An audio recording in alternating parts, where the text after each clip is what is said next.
Great, lovely. Well, as I say, lovely to see you all. And I'm going to talk this morning about Cambridge and its colleges. And you'll pick up, as you've already heard, that I'm a historian.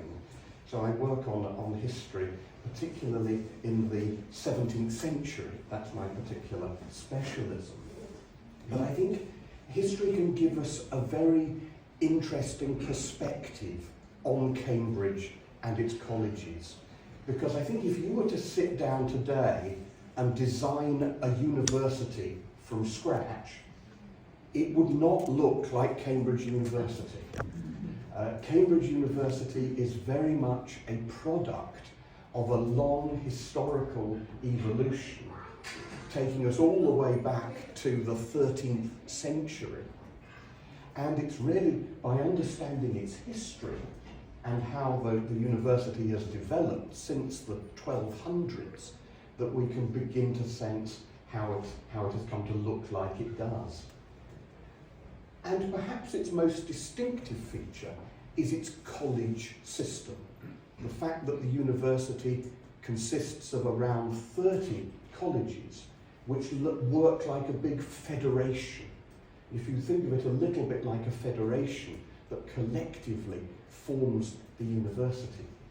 And these colleges are some of the most beautiful buildings that you'll see on your tours around. If you look when you're going on your walking tours around Cambridge at some of the buildings, you'll find that the colleges have buildings that go back a very, very long way.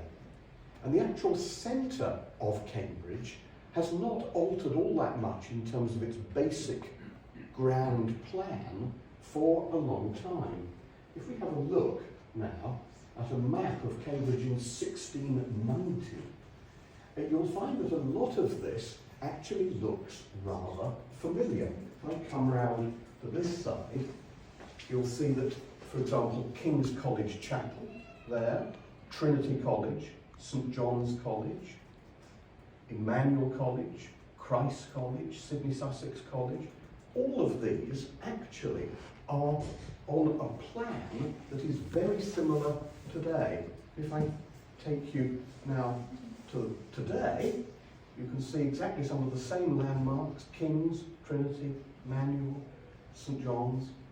The layout is actually remarkably similar, considering that we're looking at two maps nearly 350 years apart. And that tells you a lot about the stability of the university and also about how it has developed. So the college system is enormously important, and some of the most iconic shots of Cambridge are of colleges. If you think of an image like that, which is beamed around the world on Christmas Eve every year for the festival of 9 lessons and carols at King's College Chapel. It's one of the most famous images. If you have a mental image of Cambridge anywhere in the world, it may well be a shot rather like that. In order to become a full member of Cambridge University and to study here, you need to be a member of a college. And the colleges provide accommodation, they provide academic facilities, and they also provide a range of social and other facilities. So very importantly, a college is much more than a hall of residence. And even other universities like Durham, which have colleges, don't really have colleges in the sense that Cambridge or Oxford does. We like to say that our system is absolutely unique, except for another place somewhere in England, whose name begins with O. But apart from Cambridge and that other place, the college system is pretty much unique. And it's really, I think, very often this which gives the experience of studying in Cambridge its particular flavour, its particular quality. The university provides the courses, and it provides the examinations, and ultimately it's through the university that degrees are conferred. And at the end of a student's time here, they would receive their degree in a wonderful building in the centre of Cambridge called the Senate House, beautiful 18th century building designed by James Gibbs. And this is where the degree ceremonies actually take place at the end of the course, and students are presented by one of the fellows of their college, who is the Prilector. And the Prilector, this was a job I once did in Selwyn some years ago, and which was a very, very pleasant job actually to present people. And you present students in rows of up to 4. You stretch out your hand like this, and each student grabs one finger, and you doff a mortarboard to the Vice-Chancellor, and you present for the degree using an old Latin formula. And you vouch for their learning and their good character, temoribus quam doctrina, that they are worthy to receive the degree. And then they kneel in front of the Vice-Chancellor and they receive the degree. So that's where it all culminates. It used to be, years ago, that you'd also go to the Senate House at the beginning of your time here to matriculate. And matriculation is the act by which you, as it were, sign in. It's where you undertake to obey the rules of the university. Matriculation now takes place in the colleges, and for some time now the colleges have had a book which you sign. And then, because of COVID, we had to move the whole process online. And so matriculation is now online. Such is the way the university develops. You know, once upon a time, a ceremony like that in the Senate House, now something you do online. But the degree at the end is still conferred in the Senate House. And here's a picture of a group of students going in. This is their college. Here you see them in their rows of 4, as I described, and they will be led in by their Prilector, and they go in and receive their degrees. So the colleges are an absolutely central feature of Cambridge, and when you look at the 30 or so Cambridge colleges, what you're seeing is really a set of variations upon a theme. There's a kind of family resemblance to the colleges. Some colleges specialise more in postgraduate students or in mature students. That's defined as those aged 21 or more. But for most colleges, they would take both undergraduates and postgraduates, and there is very much a family resemblance. But architecturally, the colleges give you almost an anthology of English architecture since the 13th century. They are a phenomenal sort of range of buildings. The oldest of them is Peterhouse, and that was founded in 1284. Here's a picture of it. Not all the buildings date from then, but they've been added to over time, and that is the oldest of our colleges. The very oldest building to survive in a college is actually close by there, is at Corpus Christi College, and this is the appropriately called Old Court of Corpus Christi. That dates from the 14th century. And you just feel the extraordinary richness of the history, because there is in that court a plaque that commemorates the fact that the playwright Christopher Marlowe, who was a contemporary of Shakespeare's, studied there when he was a student. And you'll find all around Cambridge there will be plaques or other ways of commemorating the people who've lived or studied here over all those centuries. So what I find one of the enormous privileges of living and working here is you feel part of an immensely long academic tradition that goes right the way back through the centuries. And that's reflected in the architecture. Let me give you a little case study of the architecture of one college, Christ's College, not my own college, we'll come to that in a moment, but one of my favourite colleges, Christ College, actually shows you how the architecture has developed over the centuries.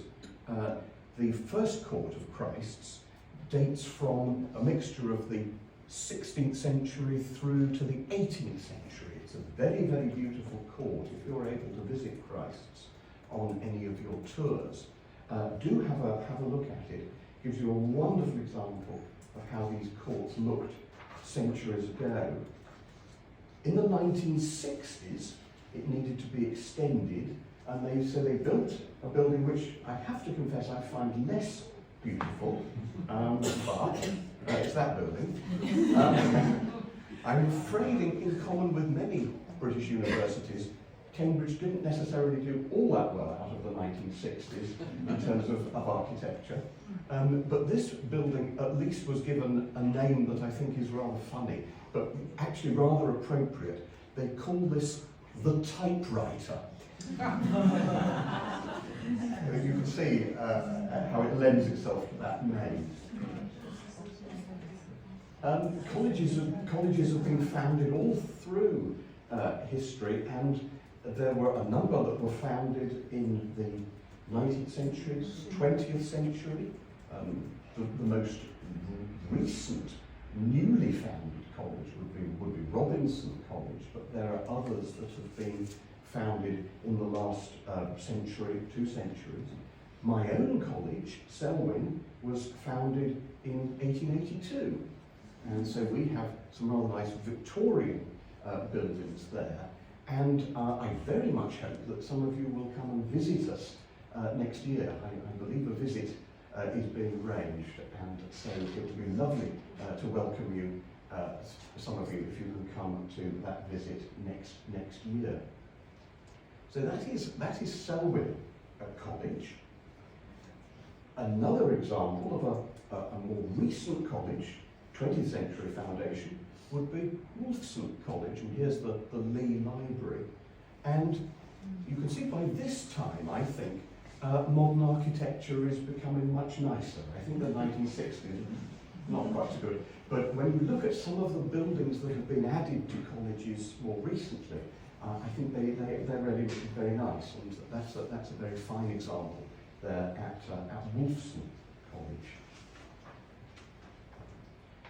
Well, I've said a lot about the colleges, but I ought now to say a little bit about the faculties and departments. In Cambridge, you'll often hear reference to the Faculty of History, my own faculty, or the Department of Engineering. I mean, a faculty, there is a distinction between a faculty and a department, but I think for all practical purposes, you can actually think of them as the same thing, that they are the subject-based centre of a particular discipline. And they grew up really from the end of the 19th century onwards, particularly on the science side. And the crucial reason for this was that as scientific research advanced, you needed really to centralise the facilities for, shall we say, chemistry or biology or physics. You couldn't really have each college trying to have its own chemistry centre or its own physics centre. It made no sense. And so what developed over the years were particular centres for the particular subject in question. And they have buildings like, for example, this one. This is the Cambridge University Engineering Department on Fen Causeway. And this is where the students, every student, reading engineering, whichever college they're in, they would go here for their lectures and for library facilities and other facilities. That's where the lectures for your subject would be delivered. And in the sciences, it's where you have laboratory facilities. Again, as with advancing years, greater specialisation, these are very, very important world-class centres of research. And I think it's worth underlining just how world-class the research that is done here is. And that's what means that the people that students can hear lecturing are world leaders in their particular subject. That's not just true of the sciences, that's true of the whole range of subjects in Cambridge. Here's another example of the kind of building. This is the chemistry department on Lensfield Road. Over time, what has happened is that the university has grown westwards. In order to expand the facilities that we've got, the university has grown, particularly on the west side, what's called West Cambridge. This is where the new Cavendish Laboratory for Physics is located. It's also where the Cambridge Centre for Mathematics is located. And this was opened. It was opened by the then Chancellor, the late Duke of Edinburgh, Prince Philip, Duke of Edinburgh, just after the millennium. And a friend of mine who's in the mathematics faculty told me that when Prince Philip, who was famous for these fairly direct comments, this was just after the millennium, and he said what an excellent facility this was, and as he put it, a darn sight more practical than the Millennium Dome. Well, that was a classic Prince Philip sort of comment. He was our Chancellor here for many years. Well, the sciences, as you can see, really in a way led the way to having departments or faculties. But subjects like my own, like history, were not to be left behind. And so from around the 1950s onwards, there was a move to building departments for subjects in the arts and humanities as well. And in Cambridge, these are concentrated on the Sidgwick site. And just to take you back to my map early on, so you get a sense of where we're talking about. There we are, that's it. So the Sidgwick site is just here. It's just outside the main centre, but only a very short walk. And that's where the arts and humanities are concentrated there, almost entirely. Very handy if you're in a college like mine, like Selden, which is right next door, actually. My students sometimes joke that they can get out of bed at 5 to 9 and still make it to a 9 o'clock lecture. It's very handy. So that's where it's located, and to give you a picture of the site, that is where it is. That's in fact just the edge of Selwyn College just there. And so that is the Sidgwick site, and that is where virtually all the arts and humanities buildings are. So my own subject is history, is that one. English is there, politics and sociology is there, law is that building there, economics there.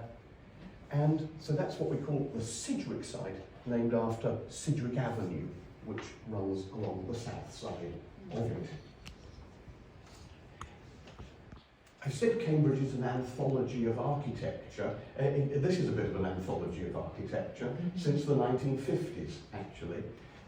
One of the things you can see is that the ability to construct buildings out of glass and steel has improved considerably.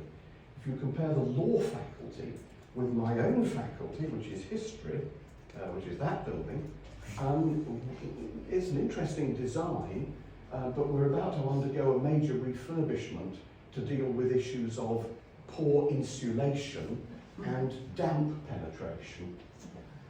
So there are drawbacks with it, but that dates from the late 1960s. The law faculty works in a sense much better. It's more recent.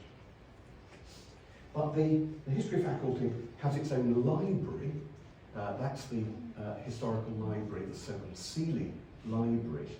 And again, all these faculties or departments would contain lecture rooms, but they would also contain library facilities. So students would have access to their college library, which would give them books in the whole range of subjects, but they would also go to a subject specialist library, whichever college they're in, and that would be located inside the faculty. So you can see, if I take us back now to my maps at the start, you can see how much this is a process of continual evolution. But to understand how Cambridge came to be as it is in 2024, one has to understand that constant process of evolution that brought us to that. And yet it's an evolution that is absolutely rooted in the history. It's an evolution that has roots that date back for centuries. And it's an evolution that you can see coming back into the 1690s, even earlier. And that, I think, is one of the most extraordinary features of Cambridge. And it's something that you never really loses its thrill for those of us who work here and live here, that we're part of a tradition that is constantly moving forwards, but also constantly rooted in these enormously rich traditions. So there we are. That's my talk, and I'm very happy to take questions for a few minutes after this. But I very much hope that you're enjoying your time with us here in Cambridge, and that you like being here. I'm only sorry we've not laid on slightly better weather today, but hopefully it may be a bit better.